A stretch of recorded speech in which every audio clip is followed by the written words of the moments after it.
Bonjour, je vais vous parler de la science au Moyen-Âge. Pendant cette longue période de 1000 ans qui s'étale de la chute de l'Empire romain en 476 après Jésus-Christ jusqu'à la découverte de l'Amérique par Christophe Colomb en 492, la littérature évoque plus pour beaucoup d'entre nous les histoires de chevaliers, de princesses et de châteaux, voire de violences. La science est totalement absente. C'est vrai que cette période avait mal commencé pour la science, car dans l'Antiquité, elle s'écrit surtout en langue grecque. Or, à la chute de l'Empire romain, le monde latin se retrouve coupé du monde grec et l'élite ne peut plus lire les textes scientifiques. Cette période est souvent perçue comme une époque de stagnation intellectuelle. Le grand tournant s'opère au XIIe siècle quand les savants de toute l'Europe traduisent les traités grecs et arabes. On découvre avec le grand savant Aristote en 384-322 avant Jésus-Christ, qui est l'inventeur de la logique, notamment à travers de la théorie du syllogisme, un raisonnement déductif en 3 propositions, popularisé par cet exemple.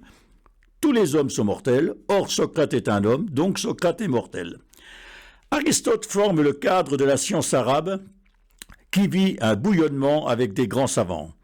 On peut citer Avicenne, qui fait de la médecine une véritable discipline intellectuelle, ou des savants comme Al-Khwarizmi, en mathématiques, ou Al-Hazen, en optique. En réalité, la science médiévale est très riche.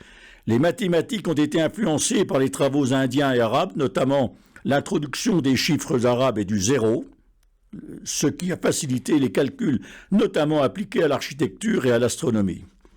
Les astronomes médiévaux ont hérité des connaissances grecques et arabes. Des modèles géocentriques, c'est la Terre qui est au centre de l'univers, comme ceux de Ptolémée, ont été largement acceptés jusqu'à la Renaissance.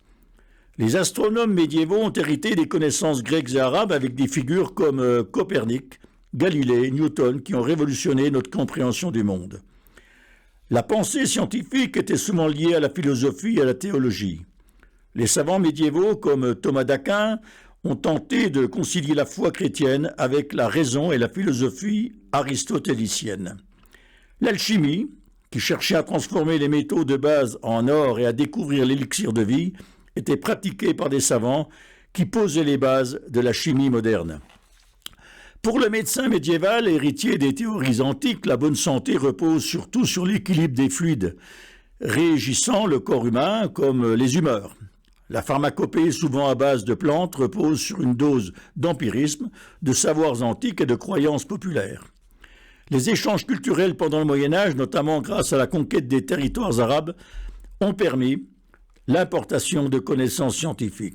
À la fin du Moyen-Âge, la redécouverte des textes antiques, l'invention de l'imprimerie et l'émergence de nouvelles méthodes d'observation et d'expérimentation ont conduit à la renaissance scientifique.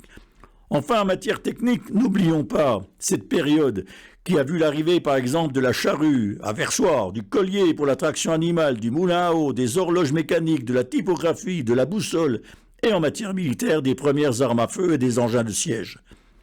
Le Moyen-Âge, c'est aussi l'époque des cathédrales gothiques aux voûtes élancées qui sont des prouesses architecturales et artistiques.